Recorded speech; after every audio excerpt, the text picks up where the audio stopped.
Good evening. I'm Jody Barham. I'm the Public Information Officer for Northwest Team 6.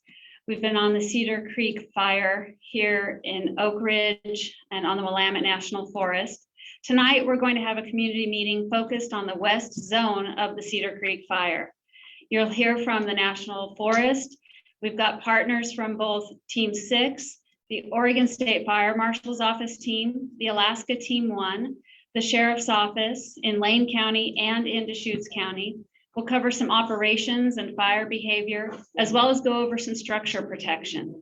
At the end of our evening, we'll have some questions and answers from folks on the Facebook comments.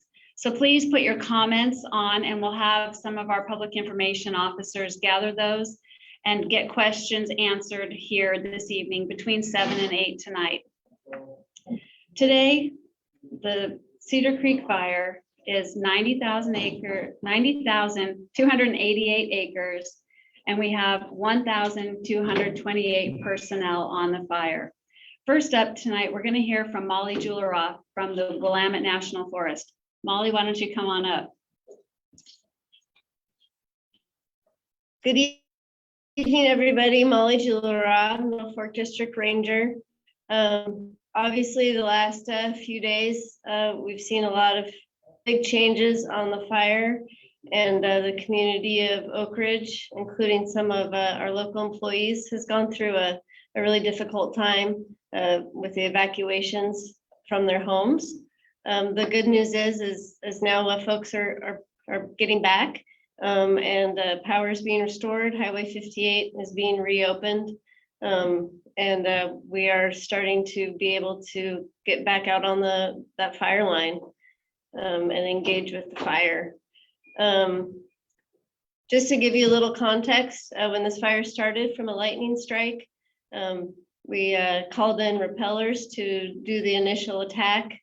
They turned that down due to the steepness of the terrain. And we also had our local crews go out there, try to hike around it. This thing was on a cliff face near Cedar Creek. We did call in to get retardant flown. About 15 loads were emptied during that time, but the fire continued to grow. Within just a matter of days, it grew. We called in a team, and they started engaging on the fire. Trying to do control lines, containment lines close to the fire's edge wasn't successful when the fire grew north and went over that line that we were trying to use. From then on, the fire grew into areas that were really inaccessible and not safe for our firefighters. And when we say that our first priority is firefighter and public safety, we really mean that. And so as we worked on this fire, line was put in around the fire, attention paid, and then these east winds came, an east wind event. We had a couple days warning that this was coming, and we worked closely with our partners, with Lane County Sheriff, Lane County Emergency Services, Oregon Department of Forestry, the Oregon State Fire Marshal, to get prepared for this. We learned a lot during the fires of 2020 and in Oakridge last year during the Quist fire that threatened the community of Oakridge. Because of that, when we needed to evacuate people, we were able to do that in a safe way. It doesn't make it any easier for those folks that needed to leave their homes. So as we continue with this fire now, we're using all the tools we have available. Even got to work with the Union Pacific Railroad to use some of their water cars down along the railroad line. And there are a lot of folks that have been working for a long time out there to manage this fire. So I really want to thank all of them for their hard work, whether that's out on the fire lines or as a part of a team that comes in and helps build these cities that manage the fire, take care of the firefighters, and take care of the public. This is also couldn't be done without the support of our community, and I know that all of the firefighters And all of our employees really appreciate the support that they felt from you. So we'll hear some more now about the specifics of what's going on in the fire, and we'll welcome your questions afterwards. Thanks, Molly. Yeah, tonight we're going to be focused on this east zone of the fire, but certainly we'll take some questions about the other side. We know there's another virtual community meeting happening with our partners from the Alaska team for those on the Deschutes side of this. And then tonight I'd like to introduce our incident commander, Sean Sheldon from Northwest Team 6, to come up and give you a little bit of overview of the Cedar Creek fire and where it's at today. And then we'll move on to the Oregon State Fire Marshal's incident management team. All right, good evening, Sean Sheldon, incident commander with Northwest Team 6. And first, I just want to say, the last 3 days, actually 4 days, has been really difficult, not only for all the citizens who live and work in and around the community of Oakridge, but all the firefighters who are out there. But then, when you look in the bigger picture, pretty much the whole state of Oregon and a lot of the state of Washington was affected by the weather event that caused a significant amount of smoke impacts to all those areas. So we can't forget about that. But, the key thing to really remember the last 3 days specifically was that we had a lot of planning ahead of time. Strong relationships were developed and enhanced in those previous days leading up to the weather event that really challenged our firefighters. And that key planning was really essential for the success that we actually had out there on the ground. None of the decisions that were made very easily.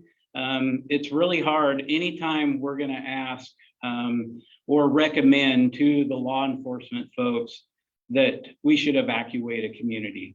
We don't take that lightly, and I know law enforcement does not take that lightly either. But based on what the fire was doing and what weather was saying, what our fire behavior was predicting, we were just seeing that window of opportunity to be able to catch something and limit fire from impacting the community was not in our favor at the time.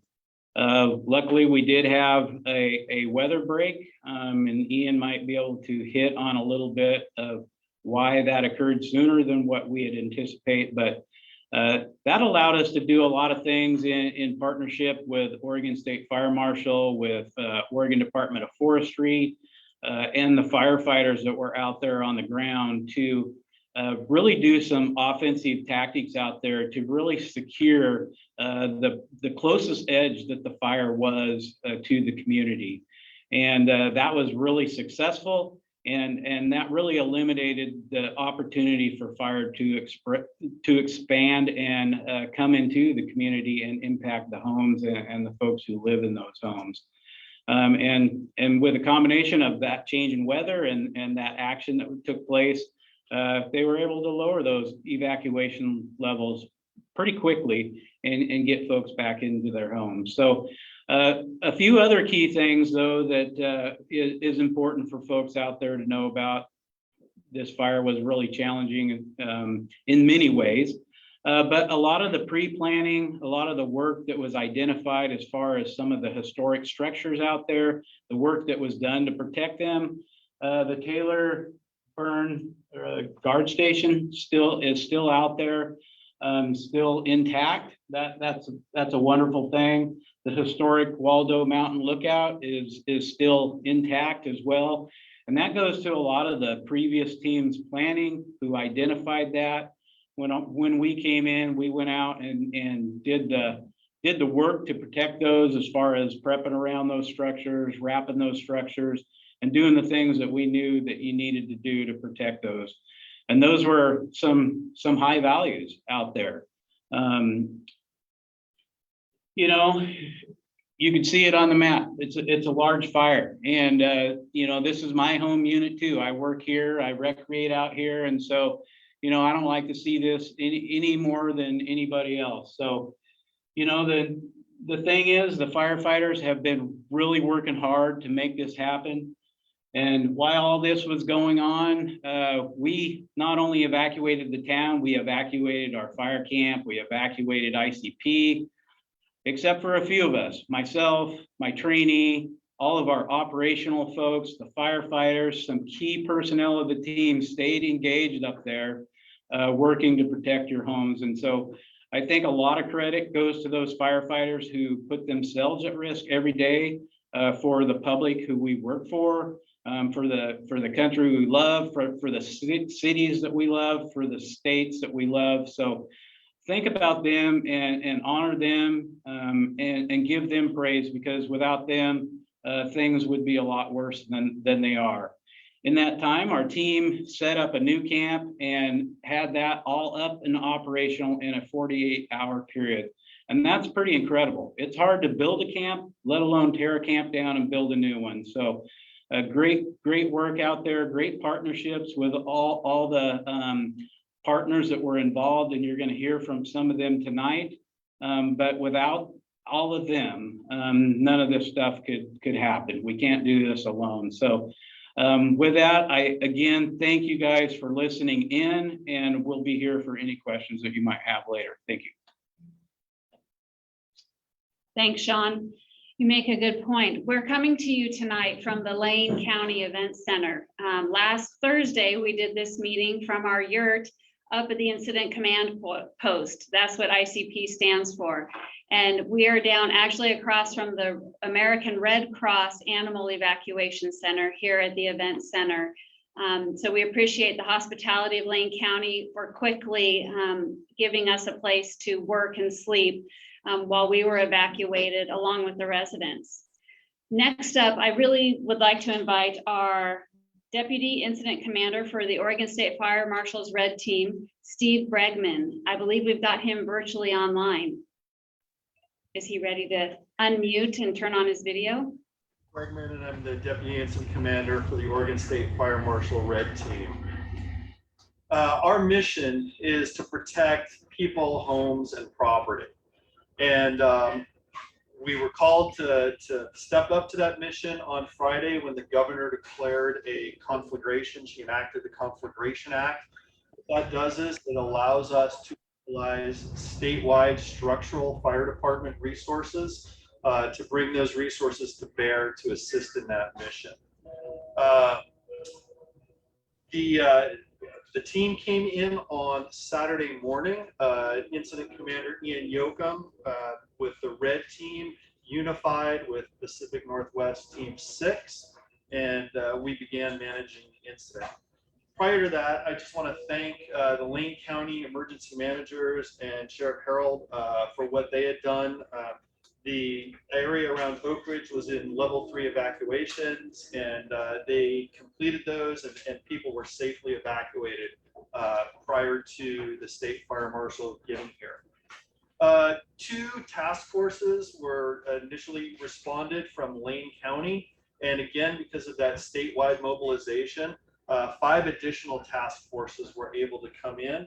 And some of those personnel, those resources were made up from Douglas, Marion, Yamhill, Benton, Multnomah, and Tillamook counties, as well as Kitsap, King, and Snohomish counties from Washington.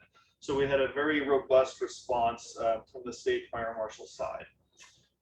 We also entered into a delegation of authority with Oakridge, High Plains, and Westford. And we began conducting structural preparations, evaluations, and placarding with those structures and in those communities. And we've also been assisting our wildland partners with burnout and mop-up operations. Today, we were in the communities of Odell Lake and Crescent, and also taking a look at structures in those areas. Those are actually over on the east side, but we had some of our resources over looking at those in that east zone. Things have been going well with the weather and with our structural prep and triaging, and with some of the fire threat moderating with the weather on this side. As you all know, the evacuation levels have decreased. And because of that, we have demobilized just this evening the 2 task forces from Lane County. But we're going to continue on with 3 task forces in the day and 2 at night until we reach a point where it's deemed safe enough and the threat to the people, the homes, and the communities have diminished, and we can return those resources back to their fire jurisdictions. With that, I'll pass it on. Great, thank you, Steve. We appreciate that. Next up, we're going to have Ian Morrison, our incident meteorologist, talk a bit about the fire weather. As you remember, last Thursday, there was a lot of red on his chart, and I think we're going to see a change for the better. Ian? Thank you. Yes, my name is Ian Morrison, incident meteorologist. We do have a good change in color on the weather matrix over here to my right. Just a few days ago, this matrix looked like a Christmas tree. It was red and yellow and green, but it was mostly red. And red is the critical fire weather criteria. So we had critical winds with those strong east winds with the east wind event. We had extremely dry relative humidity. We had RHs that dropped into the single digits. We had extreme heat, and we also had extreme instability in the atmosphere. So all those things combined created a critical fire weather kind of habitat, so to speak. So we had, let's see, on Tuesday and Wednesday, we had critical fire weather behavior. And then we had Thursday, we had a little bit of break, but then Friday into Saturday morning, we had that east wind event, which really took the fire towards the town of Oakridge, and thankfully it stopped before then. And then even on Saturday afternoon, the east winds backed off and they went from the southwest, but we still had a really unstable atmosphere. So we saw actually some of the smoke columns went up high enough into the atmosphere, over 30,000 feet. And we actually had some lightning strikes from that smoke stack. So we had pyrocumulus forming, and then we had some lightning.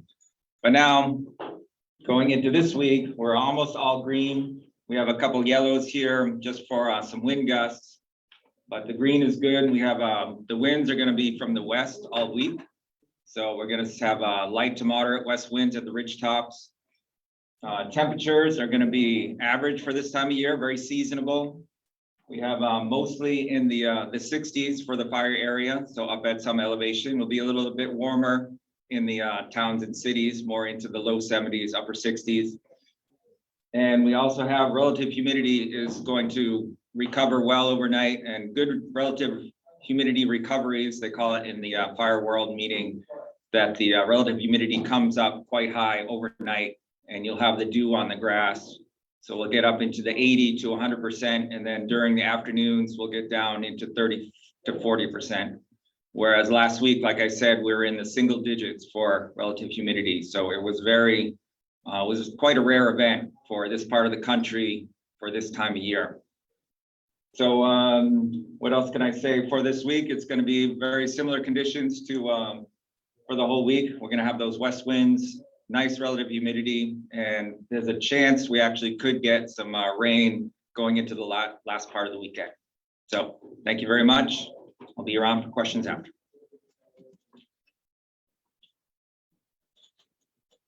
Thanks, Ian. Now we're going to send it to one of our virtual participants, our fire behavior analyst, Patrick Johnson. Patrick, if you could unmute and turn on your video, we'd like to hear from you a bit about the fire behavior on the West Zone.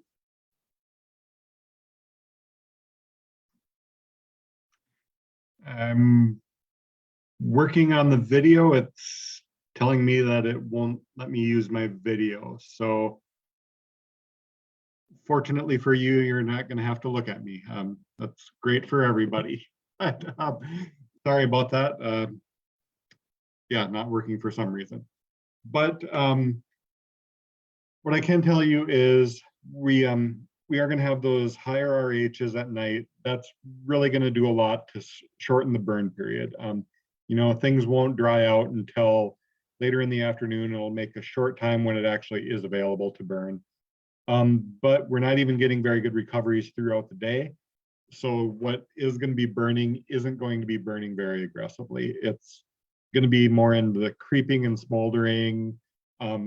Occasionally something will get under a tree where there's a bunch of down logs or something like that, and low branches will catch and torch out a tree. But that's going to be pretty rare coming up over these next few days here. And that's pretty rare from what we've seen. And then the other thing that's really going to help us out is the light west winds. What little wind there is going to be going up the slope and up the valleys and then off to the west. So it's going to kind of be pushing everything away from Oakridge and kind of out into the center of the fire where it's not really causing much of a difference in the fire behavior. It's things have really lined up with us for this week compared to what we had last week, when we had every factor that I just talked about working in our favor was working against us last week. So this is a much better situation, and then to see it over a long term really gives a lot of confidence that that's what we're going to be seeing for quite a stretch here. Up in the northeastern part of the fire, it's probably going to keep on backing down towards the 19 road. Just really gentle, like I was saying, backing down, occasional torching. You might see some smoke produced. If you're in the area, you'll see fire, but it's not really doing a whole lot. And then on the southern flank of the fire, once again, it'll continue to back down towards Highway 58, but I don't see it making more than 50 to 100 feet of gain in any given day. It just has the slope and the conditions working against it. So for the next week at least, I don't see any days that would lead me to believe that there's going to be significant fire growth, and that'll be a nice change for the firefighters and for everyone out there over this next week. That's the end of my report. I'll be around for questions afterwards if there are any. Great. Thank you, Patrick. We really appreciate your insight into that. Next up, we're going to have Corey Robinson, our operations section chief from Northwest Team 6 come up and talk a bit about our zone of the fire that we've been managing for the last couple of weeks. Corey? Good evening. I'm Corey Robinson, planning ops trainee for Northwest Team Number 6. I'll go into today's daily operations. So if you're looking at the map, we were able to, Saturday night, we were able to get in with that shift in weather and do some tactical firing and establish an anchor point up the 24 Salmon Creek Road corridor, giving crews an opportunity to get in and secure that point to successfully work north and then south. So the goals going into this is to keep all of the fire east of the 2409 road going north, and then 19 road south of that. So crews are up in the divisions Alpha and Delta, just continuing to prep on those road systems. As Patrick had mentioned, we've got really favorable fire behavior. Fire just continues to back down towards that road system, giving us crews the time to get in there and be prepared for that when it comes down to the road, and take advantage of some more tactical lighting to meet that fire and minimize tree mortality, and then be successful in holding that corridor. That holds true over here onto Division Yankee. Crews are in there now reinforcing lines to do similar with the favorable winds and lower RHs. And we're going to look forward to taking advantage of that. We've got the right crews in place to carry out that mission if weather is conductive for those burning conditions. It's similar going down the 2408 road, working down using the railroad corridor or their easement down in the bottom. Like was mentioned before, we've got water cars and support down there to help us hold that fire north of the railroad corridor. Moving around into Division Tango, same type of deal, just got crews placed, improving all of those.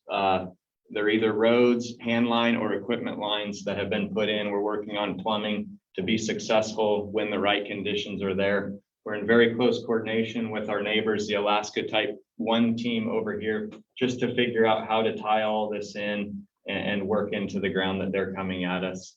So that was for the objectives for today on the operations. Great, thanks, Corey. Now we're going to send it to our virtual participant. We have Damon Schultz, the Deputy Operations Section Chief with the Oregon State Fire Marshal's Red Team. Damon, are you available? Hi, David Schultz, Operations Chief with Oregon State Fire Marshal's Red Team. We arrived here Saturday morning with 7 task force. Each task force has 5 engines in it. So we took the task force and we broke them into 2 groups. And we divided this section of Oakridge on the west side of this fire into 2. And we sent half of them north, half of them south. We concentrated on basically the High Prairie area, the east side of Oakridge, and then down along Highway 58. And our mission basically was to locate and identify all the structures and assess the structures, and then do what we consider surface prep. So that is if we can really quickly pull burning materials away from your house, away from your fence, your sheds, anything that may catch that house on fire, we'll do that also. After we do that, we actually place one of these placards up in the driveway or on the post near the gate, near the front of the house, somewhere where another firefighter that sees it can come by and really quickly identify some safety hazards that they may need to know about before they actually drive into the driveway, like the length of the driveway, whether they can turn out, whether there's any hazards like ditches and stuff that we need to identify. So if you see these out there in your neighborhood, please leave them up. If we have to return, we can still utilize that information very rapidly from the capture truck. Once we were able to do that, we took care of all the structures, mostly all the way out towards Highway 58, but specifically spent a lot of time in the High Prairie. We felt that was a very urgent need with the fire so close. We left a lot of people up there just in case anything should happen and continue that surface prep. And then we continued down all the way around, and we actually found some hidden cabins out in the area that we took care of and made some pathways into. That's what we've done for the last couple of days. This morning, we actually took one of those task force and we were able to push them over onto the east side and give them some assistance in doing the same thing around that Odell Lake area. And that's what we've been doing. Thank you.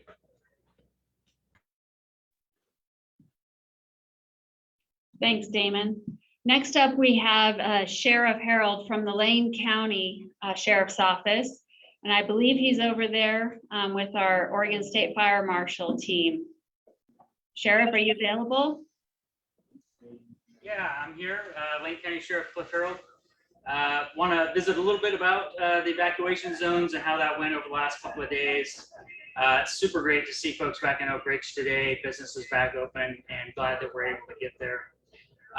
You know, we've learned a lot in Lane County over the last few years, having had wildfires that have impacted our communities.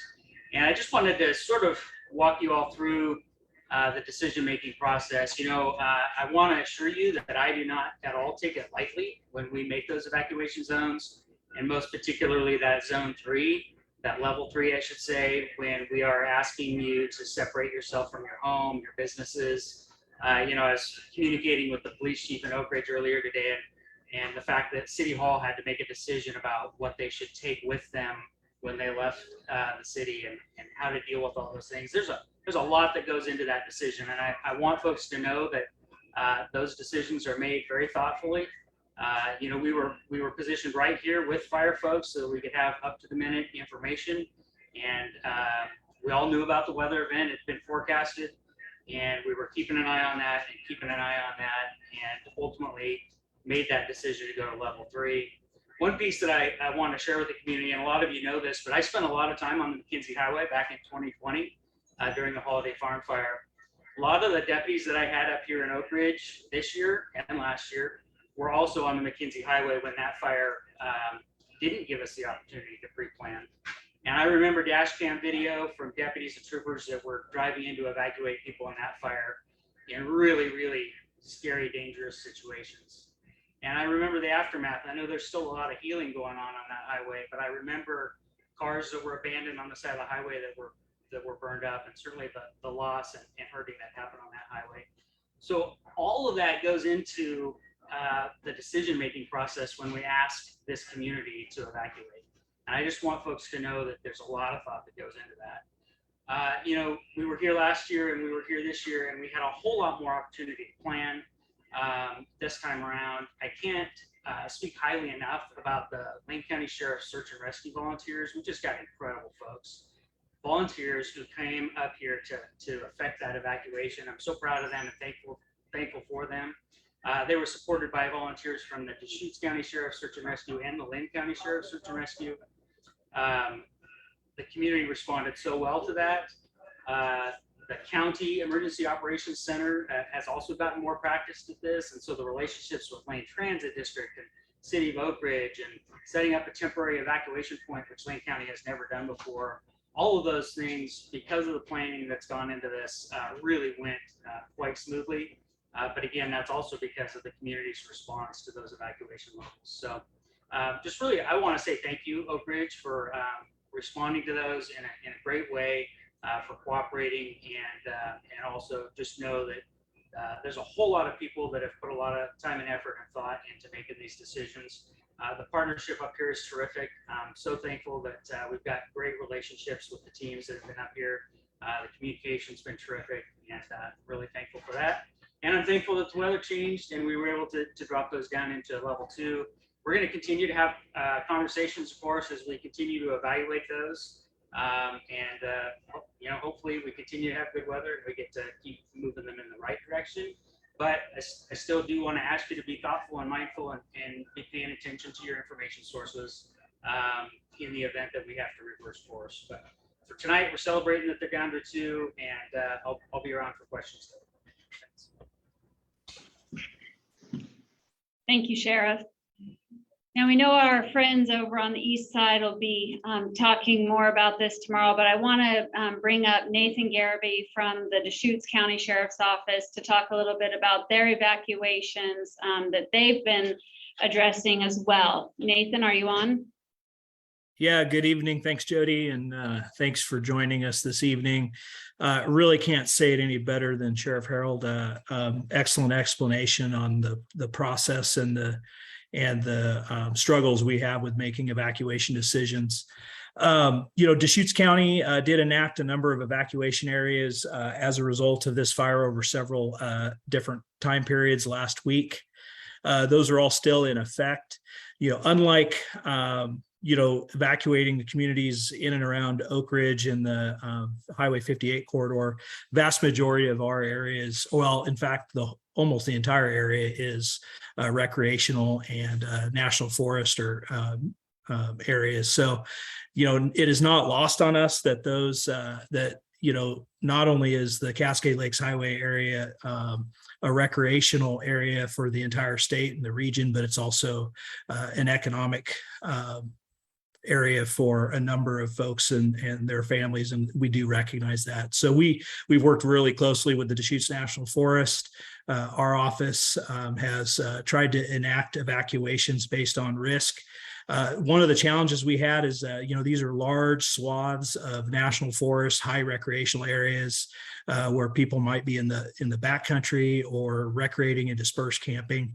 And the challenges that poses to evacuations is that unlike a neighborhood or a community where we generally know where people are, those kind of evacuations require us to really search the area and utilize technology to try to get the word out to people to evacuate. So all the evacuation zones that were put in place last week are still in effect.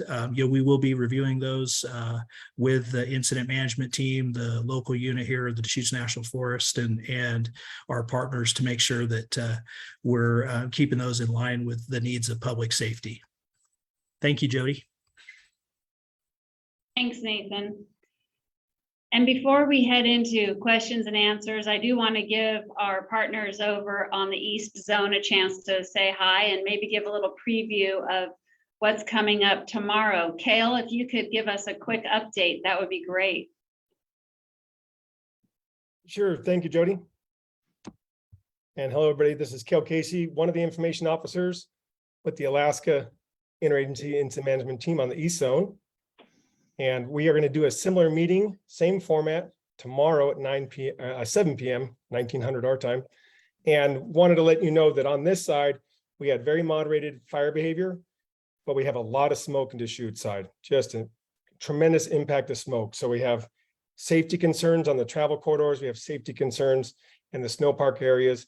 And we're really encouraging the public to partner with us, slow down, keep an eye out for the firefighters. The fire behavior has moderated. It's not growing. It's not threatening our values at risk on the east side.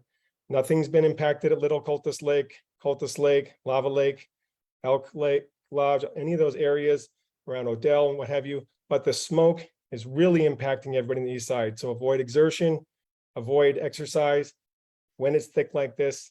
And we'll bring you more information tomorrow. I really think that Sergeant Garibay really got it right. All the partnerships are key. We work behind the scenes with the information officers from Oregon State Fire Marshals and Northwest 6 and the incoming team all day long, coordinating all those YouTube posts, Facebook posts, Inteweb posts, and all those trap lines out there. So let us know how we can serve you, and we certainly appreciate your engagement. Great, thanks, Cale. That actually helps get at a couple of questions that we're seeing, asking about Crescent Lake or what's happening in La Pine. So I hope folks do tune in tomorrow and get an updated information from the East Zone. I also want to mention tonight is our last night with this fire on the West Zone. We'll be transitioning tomorrow morning back to Pacific Northwest Team Number 3. They're the team that was here before us that we assumed command from 2 weeks ago. And so as part of that transition, you'll see some familiar faces in future public meetings as this fire continues and hopefully quiets down a bit. So right now we're going to head into our question and answer time from folks online. We do have some questions about, are the east winds predicted again soon? So I don't know if Ian can mention that. As we saw in his forecast, winds will be coming from the west. But Ian, we did get a few different questions about more of that longer range weather forecast. Is that something that you can help us answer and provide for folks? Yeah, I can go out about 7 to 10 days or so. And just looking at the long-term forecast, we have ensemble forecasts that we look at. And we run like the American model and the European model. And we run those over 1,000 times with small perturbations to try to see if we can tell what the most likely prediction will be in the longer term. And as far as I can tell, I don't see any of that east wind style event that we had in the next 7 to 10 days. So that's the best science I have on that. Great, thank you very much. We got a question about recommendations for animals at the shelter. Not really clear on that question, but if you do want to talk to the Red Cross, their number is 1-800-RED-CROSS. And locally, you can always dial 211 and get more information about that. We have a lot of questions. I think we're going to need Corey for some of these. If you want to come back and address, there's some pretty specific questions about various places. So they're wanting to know the status of the North Waldo Campground, the Islet Campground. Can you speak to what you know of the status of those? Yeah, so Islet fire has not impacted, and maybe the east side folks can verify that, but to my knowledge, it has not been impacted. The Waldo one, we were in there during the initial phases, so responders did what they could, but that would be another question to defer to them. But when the fire was ours during that time, we took suppression actions around there, used handline machines and did what we could. It was favorable when we left, but again, that was a week ago. So I'm not sure as fire behavior continued to go through that area. But I know for a fact this down here was in good shape. Great. And maybe some of these questions, Cale and his team will be able to answer. For those who might not be able to see it on the screen, the zone division line actually goes right up the middle of Waldo Lake and travels north into the wilderness area all the way up to this blue line that's around the fire is our temporary flight restriction so that other aircraft don't come into this area and get in the way of our firefighting activities on the east zone or the west. So there was another question, how, as we're looking at this area of the fire, how did the fire react in some of those burn scars around Warner Creek and Charlton? Yeah, so Charlton, I can speak to. Generally speaking, as fire managers, we look for decreased fire behavior in burns commonly.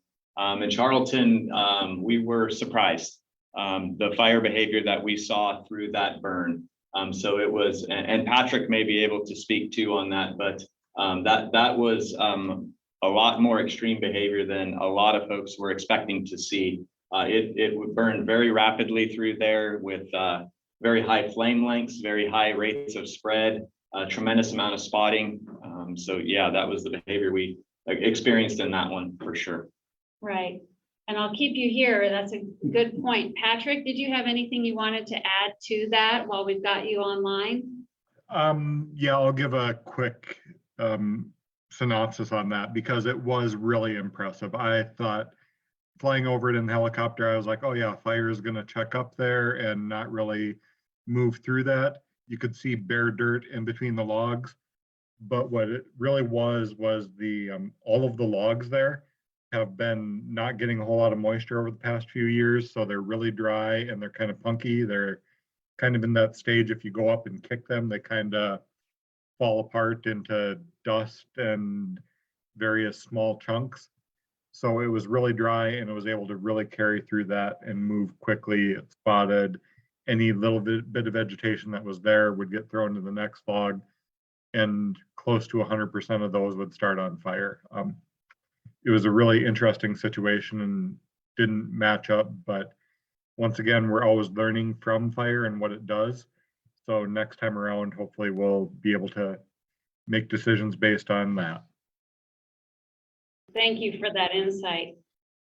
As we look at the west side, Corey, how close is the fire to Oakridge? I know the origin was put at about 15 miles away. Can you talk to today where our Yes, line is? so on the map, you can see Oakridge is here, and I guess the scale is here, so 5 miles, depending on where. Specifically, folks are talking, high prairie, into the 3, so somewhere 3 to 5, depending exactly where you're speaking. Great, thank you. We have a group of questions about sort of those values at risk, some of those really important features. So let's talk about some of the areas, like we had the Goddard Grove, we had the Constitution Grove. There were questions around some of the old growth areas as well as High Prairie Road. If you could give us some insight onto how are those doing right now? Yeah, so we'll start down here with Goddard Grove. The hopeful part that we've not been able to get in there. The air has still not been clear enough to even visually overlook. But with the IR imagery that we're seeing, there is the donut hole there. So what we do know is that value was identified early off. So there was a tremendous amount of prep work that went into that, and a huge amount of investment into that. So we'll just have to wait. I cannot answer that question, but there was a lot of effort put to at that value. And it's the same up on the Constitution Grove. We've got sprinkler system in, hose. So we're doing everything that we can. The hope is that we can get in there and do some of that strategic firing prior to fire getting in there. We weren't allowed or just weren't able to do that on the Goddard Grove, but we are setting ourselves up to be able to do that up there. And I'm not sure on the road system, the sheriff marshals may be able to answer that better. They're doing the night patrols in there, but Yeah. just leave it there. Okay, that sounds good. Maybe we'll cue the sheriff up if he wants to answer that in a minute, but we had a couple more questions. Sure. We know that one of the values that was at risk is Waldo Lake, one of the world's most pristine lakes. Can you help our public understand why teams before us and our team didn't dip out of that lake? Yeah, exactly. For that, we are just so afraid of the contamination that comes out of the aviation buckets that go from reservoir or pond to pond, lake to lake. So that was just the specific. The other reality part of it is there's plenty other opportunities for water. So there was never a shortage of water on this fire. So there was plenty of water available, and we didn't need to take the chance of impacting the purity of Waldo Lake. Great, thank you. Another common question we've been getting is around that containment number and how that different teams or how fire personnel come up with that number. Can you help our public understand when they might see that number go back up? Yeah, so with the favorable weather conditions, the amount of folks on the fire and some of the fire that we've been able to get out to the control features, that will continue to go up as time goes on. The decrease for that was just the opposite. We had a huge expanse in perimeter. So that all of those inches or miles of perimeter go against what you have as containment. Without a good anchor point and fire being able to get around your containment, it is truly not containment. So when folks were seeing the containment on this fire early, it was when we had anchor points off of Waldo Lake and using hotel and different divisions. When this fire made its runs to the south and then out to the west, it blew past all of our containment lines, and now we'll have to reestablish that and start back up. So look for that to continue to grow as the incident goes on, especially with 2 different management teams working from different anchor points on that containment. So that will continue to go up into the future. Great. And can you talk a little bit, when you say that it went over a containment line, we have other lines in place. Can you talk a little bit about those primary and alternate Correct. lines? So we use what is referred to as PACE models. We have a primary, a contingency, or primary, alternative, contingency, and then emergency. So we're back, working on our contingency lines now, and then we're building that capacity to put PACE model back in. But you are correct. We've got past primary line, but then we fell back to alternative and contingency. So it is still within the PACE model and some of those lines that we have identified. Great. Thank you very much. I see I've got a few more questions. I'm going to hop off screen real quick and grab those.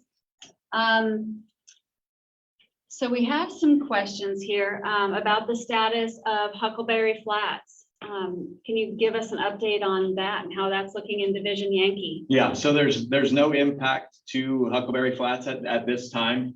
It is the middle of our control feature, goes right through Huckleberry Flats for a reason. It's a lot flatter country. There's been a lot of fuels treatments in there. And again, we're going to take advantage of the weather that we've got forecasted and do firing operations in there, that low intensity to help get us containment, but also to preserve that area the way that it is now. Great. Thanks so much. I think those are all the questions for you for right now. I'm going to actually kick it to our sheriff. All right, great. Thank you. So Sheriff Harold, we had a question about some of the road systems like up on High Prairie or 19, if you've got patrols up there, but also some questions coming in about evacuation status. We were glad to see that go down to a level 2 and folks returning to their homes, but they're also curious about Highway 58 and the coordination you're doing with the Oregon Department of Transportation. So if you could address some of those questions about evacuation status, the highway, and any other roads. Thanks. Okay, so road systems, High Prairie Road, etc. We don't have any more traffic control points in place now that that's a level 2. We do continue to have deputy sheriff staffed up here to do high visibility patrols and be real present up in that area. That said, remember there's still a forest closure in effect. And so there are still traffic control points related to the forest closure and the fire operations. So when it comes to public roadways that normally you'd see sheriff deputies on, just outside of town, we don't have any traffic control points. But when you think of, folks in this community that travel the road systems up into the forest, you're probably going to find those closed, as they should be, because the forest is closed. So hopefully that answers the High Prairie Road area. Talk a little bit about the highway. Terrific coordination with ODOT when we were doing the evacuation levels, really appreciated their local section manager, and he was tied right in here with us. At this point, now that the evacuation levels are down to a 2, ODOT is managing their highway with their road authority. So when we're doing evacuation levels, that impacts the area we do evacuation levels on. Once that's down to a 2, then ODOT exercises the authority they need to on their state highway. And so I know that they've worked with fire folks to come up with the best, safest solution for traveling Highway 58. And I'll be honest, I wasn't part of those conversations, but I know that they took place and they came up with the best plan they could between them on managing the highway. Now, if we have to change evacuation levels back in the other direction, sure hoping we don't.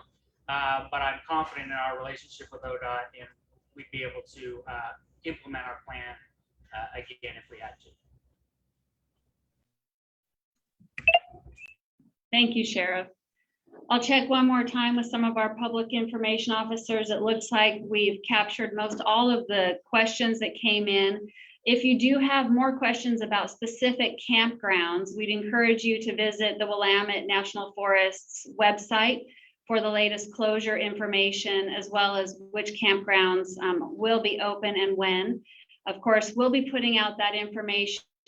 We'll be passing things off to Pacific Northwest Team 3 here on the East Zone, and really appreciate the partnership that we've had with the Alaska Team 1 when they came to manage the East Zone.